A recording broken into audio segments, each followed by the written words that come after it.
Assalamu alaikum everyone. This is Waki Ur Rahman. I welcome you all to the podcast Crossbar.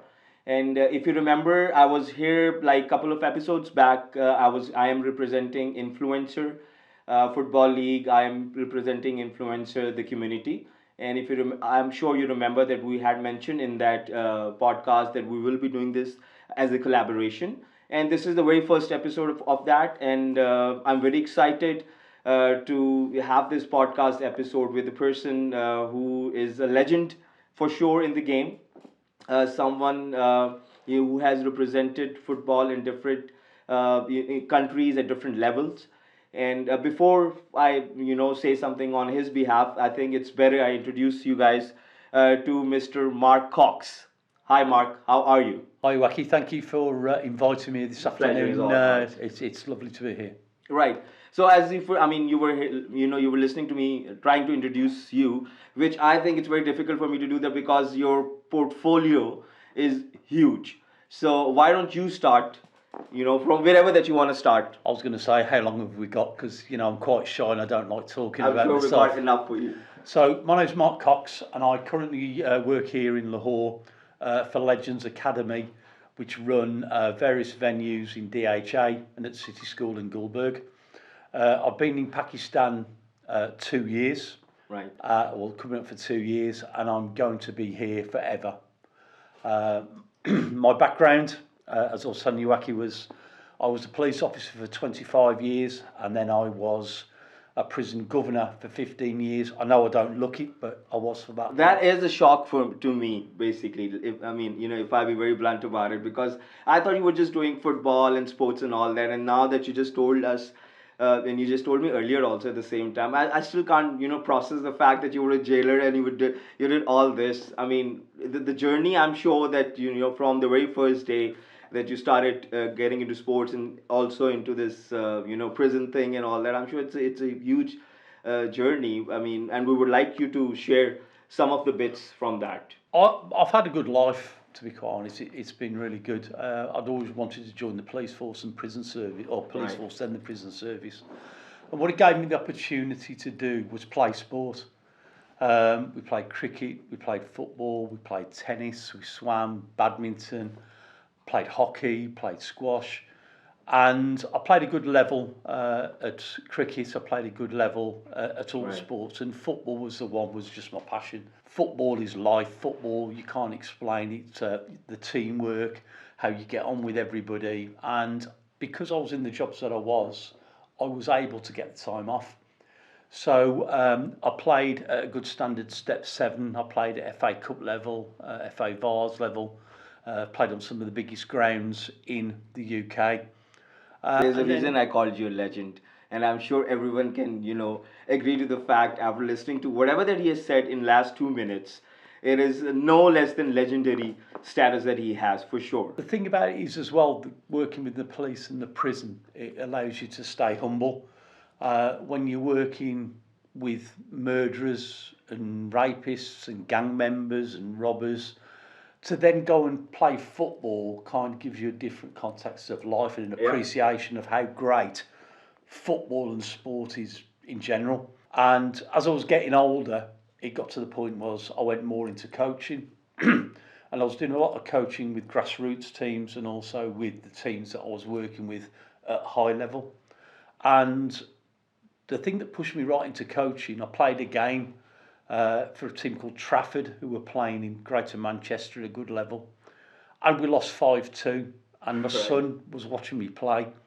And I was 41 at the time. And my son said to me, "Dad, I think it's time he gave up and started coaching." And it was lucky that that's what I was doing. And I was lucky somebody I knew coached at Manchester United. And he got me in at Manchester United coaching at the development centres within the Northwest, which gave me the opportunity to go into the Cliff, which was the main training centre then, and then Carrington. And then it gave me the great opportunity then that I coached Cristiano Ronaldo for a month. So I'm sure there are billions of Cristiano's supporters all over the world, and I'm sure we've got a lot of them in Pakistan as well. And they'll be crazy to find out that you did play a part in his success. You did coach him a bit, and having someone like you coaching our kids here is something that money can't buy. First of all, I'd like to apologise to the Lionel Messi fans who don't like Cristiano, because when you come here, Well, I am a Messi fan, it's by the way, just so you know. Messi, Ronaldo. And Messi was a great player, but Ronaldo, when he came in that summer of 2003, he was Yeah. a young child. He was 17. And one thing I do remember him, he was very, very pock-marked. He looked very, very thin. And his mum was with him. And his mum, and there was a group of about 7 or 8 lads who'd been brought out from various, some from Portugal, some from Denmark, Norway. And the first team were away in the USA at the time. So the academy manager came up with the 14s and 15s, and they said, there's 16s as well, could he join in with your session? So for a month of July in 2003, he joined in with our sessions. There was about 9 or 10 coaches. He played in various matches. I can remember him scoring a header in a practice match against Blackburn. Right. And I can remember doing all his little crossovers and whatever. But to be quite honest, he wouldn't remember me. But I do remember him being along this group as well. So I've used it as a claim of fame, and I've had quite a few dinners out on it as Well, well. I'm sure. I think you should do that because he's a legend of the game, and anyone who has spent even small amount of time with him is something that that person will keep that with them for the rest of their lives. And I'm sure the way that you are discussing this and the way you are sharing this story of yours and how he came and all that, and I could still see the excitement on your face, and you're proud about the fact that you did play a part, even though if it's for a month or so, but you still somehow did share some moments with Cristiano, and it's like I said, it's amazing. It's good, and I think the important thing is that just like he does, is to stay humble Yeah, about yeah. it. I was lucky at Manchester United to not just work with him. Obviously, you've got to work, to speak to Alex Ferguson, to Rennie Munstein, to a lot of the coaching staff. Right. I coached Marcus Rashford at a young age, Mason Greenwood. There was Ravel Morrison, who was one of the better players. Yeah, Scott that's what we McTominay. heard also. Yeah, Scott McTominay was in that group, and there was Paul Pogba was in that group. No way. But he always played 2 years up, so I didn't get the chance to do him to actually coach him. But to Right. be involved in that environment, and Alex Ferguson's mantra was basically keep humble. With Manchester United, you don't go shouting from the rooftops. We do what we do well. So that kind of moved on, and I was doing well with my police work as well, and then the prison. And Stoke City, who were in the Premier League at the time, came in for me, and I worked for an afternoon or two with Peter Crouch, if you remember Alright. Peter Crouch, working on his footwork, because they assumed he was 6'8", that he was good in the air.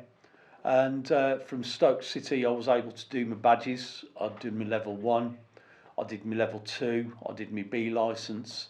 Right. I was lucky enough to do my A licence with the Football Association of Wales, and then I went on to my pro licence as well, which is the highest that you can get, not just in the European game, but also All over the world. all over the world. It's great. I mean, a lot of accolades over the period of time. Now coming to Pakistan, right?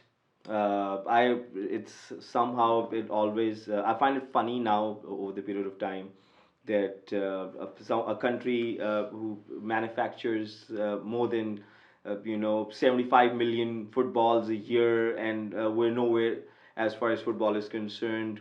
We were banned for a while also, and even though it seems like that we want to do something about the game, but it's not moving forward, and everyone is trying to do their bits here and there, but it's not being done collectively. We're not moving forward as a nation, as a football playing nation. Now having someone like you as well, how do you feel, being here in Pakistan, and the way the academies are being run outside Pakistan or in UK and over here? What's the main difference? What do you think the basics that we're missing here? First of all, my journey to Pakistan. I'd gone through the academies to Wolves, done very well there. I'd done well in the prison service, got into a nice thing there. And then suddenly I got to an age, a time in my life, where I thought I've got to, I want to do football full time, want to go abroad. And my first choices, to be quite honest, was Spain or Right. Italy or Portugal. And then a friend of mine said, we've got a gig abroad. And I said, great. He said, the sun shines all the time. I goes, great. And they speak English. I goes, great. That's even better. He said, we're going in a month. I said, great. Where are we going? He said, Pakistan.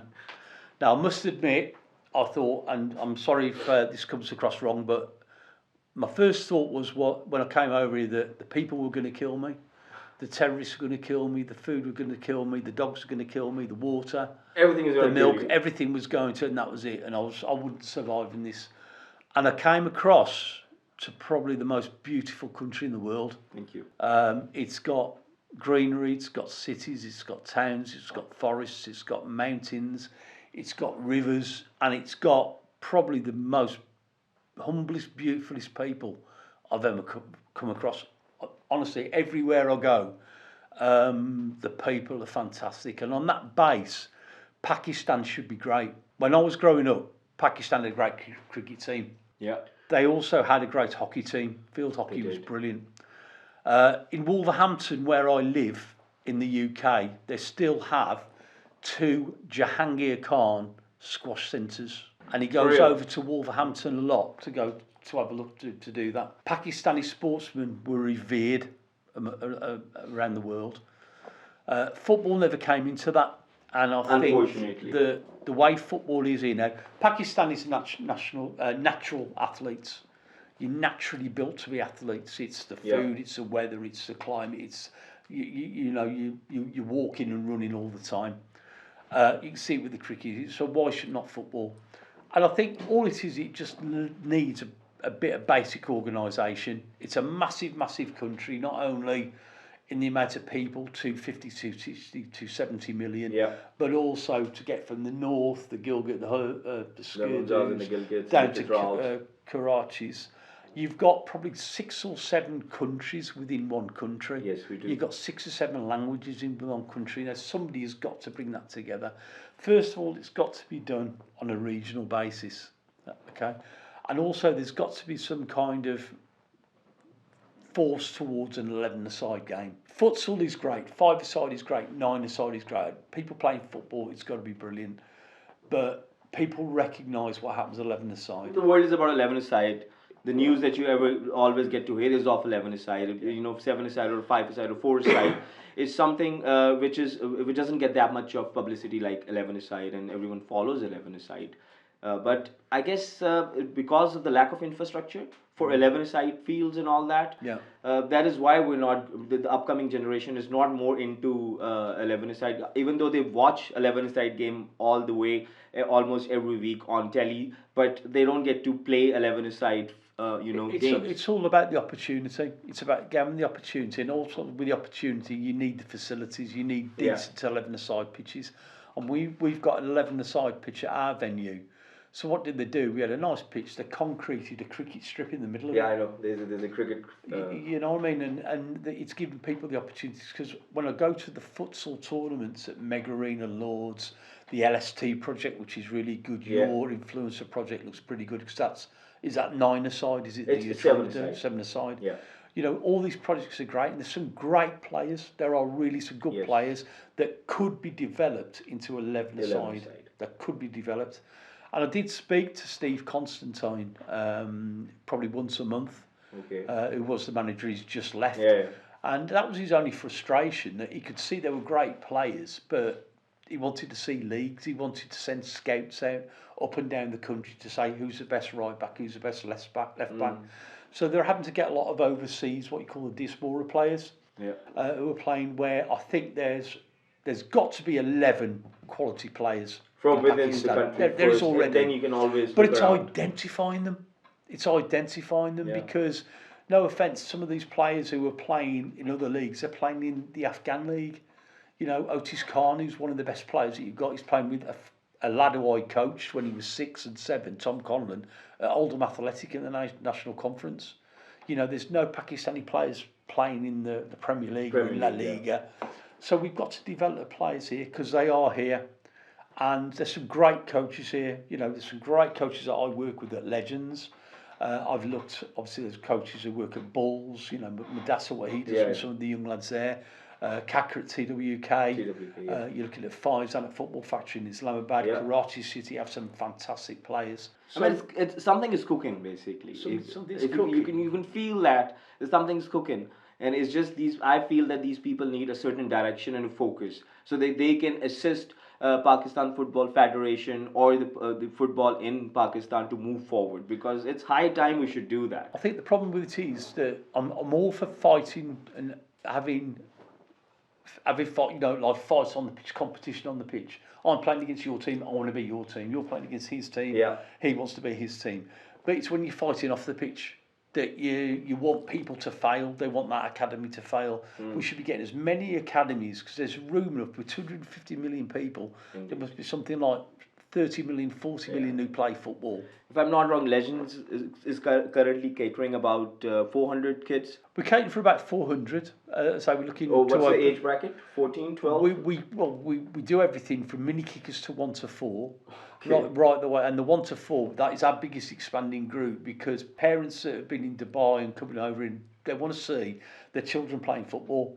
And as soon as they can walk, the most natural thing for a child to do is pick up a ball, throw it or to kick it. They'll do that almost naturally. Yeah. And so we just develop situations for them. So we have the pre-academy for that. Okay. Then we have the foundation stage, which is up to 12. Then we have the youth development phase, which is 12 to 17. Then you have the open age. So we're aligning it very much like the academies in Europe. So you're just following that blueprint, and you want to just following that blueprint there. So there's different ways of coaching a 5-year-old than you do an 11-year-old. 7-year-old. And the one thing we do say is, and this is where I'm kind of unique, is our coaches do not use whistles. Okay. We do not whistle. So the coaches that you met at school who have the whistle, the baseball cap, the clipboard, the word coach on his back, we go away from all that. We don't use whistles. We use the fact that we talk to the kids. We let the kids talk to us. And it's done where we just let them be creative. We let the coaches be creative and the kids be creative. So we're taking away that kind of old way of thinking that stand still. We let them play. From an early age, between the early age groups up till 12, we don't get them running around the pitch. You know, like running around the pitch. Don't do that. Of course, I've done that in my time also. Don't do it. We don't do any of the stretching up till the age of 12, because they don't need to. Their bodies aren't developed. We just let them play football. And then with the older age groups, 13, 14, when the bodies are developed, they've gone through the growth spurts, we then go through proper warm-ups, proper controlled warm-ups from there, and cool-downs.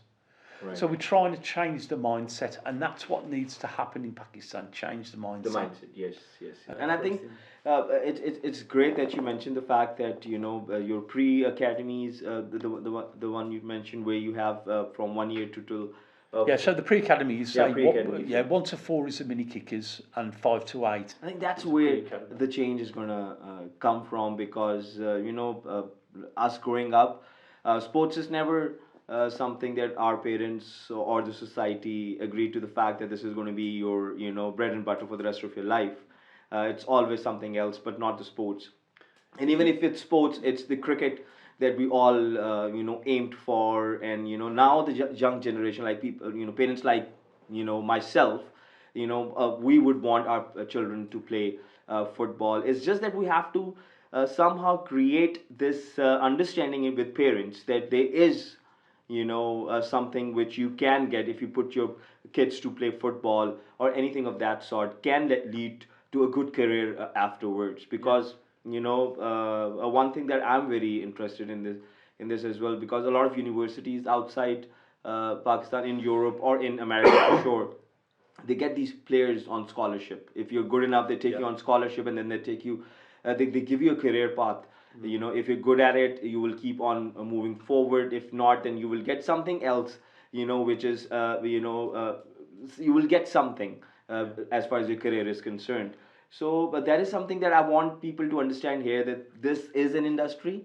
you can get a good career out of it. And since you guys are working with kids of 1 year to 4 years, I'm sure I would suggest, or my suggestion would be to have a lot of conversations with the parents, because that is something which will And keep that's what I on. said about changing the mindset. Yeah. That, it's great that in Pakistan everybody's education, education, education, education. And what we say to our parents is that it's got to be an all-round thing. So education comes first, yeah? Yeah, of course. Because you've got to have your plan A, plan B. If your plan A doesn't work, then you've got Then your you have plan B. something else to. Get them to eat properly, get them to drink properly, so off the sodas, off all the stuff that's making them bad. Listen to coaches, listen to adults, listen to teachers. Not necessarily believe everything they say, Yeah. but respect them, but you'll get to know who the people are giving you the good information and who the people are giving you the bad information. Listen to music, try all types of different music. I wouldn't say American rap music, but all music, get an understanding of music. Play a lot of sports. Now, sport is an enrichment to life. It is that you indeed. don't have to get a career in it, but every great person who has reached the top in their profession will play some sport. Yeah. At some point, they'll play some sport. It gives you because the confidence It gives you that the one confidence. It gives you the teamwork. Gives you the team building. So we say to do that, and the last thing we do say to them is read the Bible, read the Quran. That came from. So what you're doing is you're not just building somebody's going to get a career. You're building the whole person. The personality, and the sport character, is the basically. major thing about Yeah, that. yeah. I've had some of the. I mean, I've got children. I've coached all over the world. Some of the greatest things that have happened in my life have happened around sport. You support a team, and it'll have you up there, then it can have you down there. If you're a Wolverhampton Wanderers fan like I am, it's got you down there permanently. But that's it. You support your team. You support your team, and the kids support the and your family do and everything like that. But sport is the greatest gift my dad gave to me. He gave me the opportunity to go and do whatever, but sport, he let me play everything. Once you're on the field, right, there's nothing else on your mind. Correct. Just the game. And there's nothing else on this earth that gives me that feeling. But the difference between football and cricket is one thing. You play cricket, you can play in a game on a winning side and not touch the ball. Touch the ball. Not do anything, basically. You could be long off and long on, and there could be nothing. You could be batting number 6 and number 5's not the other, and so you could be in a winning side. In football, you can't do that. You're always involved, and there's the teamwork, the people, the friends that you meet. It's intense. You know what I mean? Football is intense. It's life. It's religion. It is. It's something that no one can explain. It's a feeling that you won't get anywhere else. So I understand the points that you're trying to raise. How long do you think it's going to take for us to become something? For me personally, I'm going to be here forever. I'm staying in Pakistan because I love Pakistan. No, we love that you're going to be here forever, and we're happy by the fact that you're trying to do your bit. But hypothetically, are we ever going to be somewhere in our lifetimes, or is it something that we have to? I hope so. We're kind of getting there, aren't we? We've just got to get more people like yourselves, more people who are really have got that thing about the game, and get together and talk. We're looking at the PFF elections pretty soon. There's got to be some kind of clarity there so that people can get involved from outside, that it isn't just a closed shop. That it's got to be transparent. It's got to be there for the people. Everyone's looking up to or looking at PFF, to be very honest with you. That's the place where everyone goes to. These are the people who are representing football as far as international level is concerned, and we're rooting for them. We want to be there to help them as much as we can. Without the PFF, Pakistan can't move on. But then again, they've got to make sure that the people within the PFF are working with the people. And do you think that they have the caliber to do that? I've met with the PFF. I've met with the chairman, and he's a very good bloke. Obviously, he knows his stuff. It's then who he surrounds himself around. It's who he gets involved to consult. That he doesn't want to be. I've seen it in other places where somebody gets involved in something and he gets his best mate to do that, and his uncle to do that, and his brother to do that. It's got to be transparent. That whoever comes and does it has got to be elected. You've got to get the best people for the jobs up at the top. Otherwise, it doesn't work further Otherwise, on it's not going to down. move forward. They've got to listen to the different academies. They've got to listen to the associations. They've got to make sure that Karachi talks to Islamabad, and Islamabad speaks to Peshawar, and Peshawar speaks to Multan, and the rest. And that's the way forward. So how long that will take, we're looking at the political situation in the country as well. So these things go hand in hand. So, you've got to keep politics out of football, but it is hard. It is for sure. It is. I mean, I would want to know who's the best player in Pakistan's team. I mean, we all play football regularly. If you ask me who's the best player in Premier League, or if you ask me who's the best player in Serie A and La Liga, I'll be able to probably tell you name 15, 20 players per league, right? But when it comes to Pakistan, I won't be able to name a single person. Who's the best player in Lahore? I have no idea. That's what I'm saying. That is the saddest part. I mean, at least we should be able to, identify these things. Like you said, scouting is something that that should happen here, and we both have seen a lot of good players in Lahore playing at different levels. There's loads and loads of good players. But what seems to happen as well is we've got to incorporate the department football into the mainstream. That it can't be just WAPD or the Pakistan International Airlines or the Air Force that their players are getting in because their manager is friends with that person there. It's got to be, everything's transparent because there are enough teams and departments to make. I mean, we were part of this PFL when Michael Owen came over. We were trying to get involved in that, and there were 6 teams, 6 franchises. That was supposed to start in October, and that's not going ahead because the people behind it, I don't know.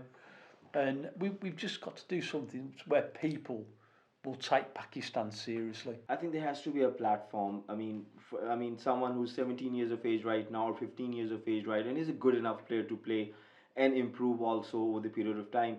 Where is he going to go? Because when you rightly pointed out the fact that departments is something that that should come into the picture. They are the ones who who are going to provide the platform to all these players to come and give trials and be a part of a team, and something is formed. With all this commotion that will happen once you have a platform. Right now, there's no platform. I mean, people like kids from your academy, the ones who are 17 years of age, and if you feel that they're good enough to play football at a higher level than where they are right now, where are they going to go? This is the sad thing that I've obviously had my contacts. Wolverhampton Wanderers, Manchester United, at Chelsea in the Premier League have phoned me up and said, if there's any good kids, bring them over, see if you can get visas, bring them over, we can get them trials. That means good people are leaving Pakistan. But my idea of what Pakistan should be, we should be creating the opportunities here.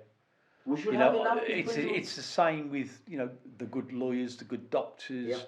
There's a brain drain, and we should be creating an environment in Pakistan because you've got a fantastic, lovely country, as I've already said. And what we need to be doing is keeping the people here and give people a platform to build this country to be great. To be great at. It's already great, but to be greater, on a world stage, not just in football, in everything. Yeah, I mean, we should be able to take, the next step. It's 2024, it's almost 2025 now. And we've got to move forward because there's a lot of potential in this game, and a lot of people are. I think the amount of people who are following football right now, if you go back 5 years, the numbers have changed a lot. And I went to the Cambodia game for the World Cup. There were a lot of people at Saudi game also, if I'm not. The Cambodia game was when they won. That was the opportunity then to really push the game. And I felt that instead of pushing the game from on that platform, they kind of came back and stepped back and just waited for the games to happen.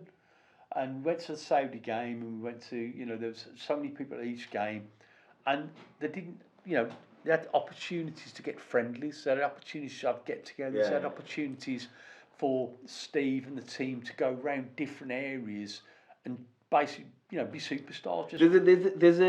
There's a gap that needs to be bridged, basically. On that note, if you're on a high, then carry on with that high. On that note, Mark, I have a feeling that this can never end. The conversation that we're having, it can keep on going on forever and ever and ever. And luckily, like you've said, that you're going to be here forever, and we're looking forward to that. We will try and work out something. We will have this conversation again, because you've got a lot to share. There are a lot of insights that you have, a lot of technical detailing that we can, learn from you, but discuss that in at greater length. But for today, I think this is just a starter, if you say so. And I would like to thank you. It's a pleasure. Thank you for inviting me. Thank you. It's really a pleasure. Someone who has this much passion for the game and for the country, and at this age and time in his life, he's here giving all his to the country that he feels that has the potential. Before we say goodbye to you, I would like you to say something, leave a message for our audience. That what do we need, if you summarize it, what do we need to move forward as far as the game is concerned? Yeah, as far as football's concerned, what I'd say is, if you're a player, keep practicing, keep having a dream, keep believing. If you're a parent, support your children, support them in everything they do with sport. To the leaders at the PFF, listen to the great people that you have around you. There's a lot of good people that love football, and we want to make football great in this country. And finally, I'm single.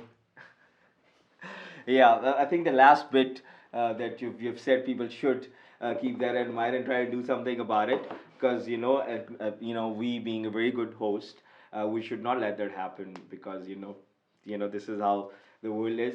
Having said that, again, Mark, thank you so much, and thank you so much, everyone who logged on to watch this podcast. This is one of many Crossbar X influencer collaborations that you'll be seeing. And I hope that you do subscribe and pass it on to everyone that you know, because this is something which is creating a lot of change. And we want to bring that change. We can't do it without you. So please, anyone and everyone who's either watched a reel or watched the whole podcast, please pass it on to your friends, make this viral, and let's just bring the change together. Thank you so much. Please take care of yourself. Assalamu alaikum.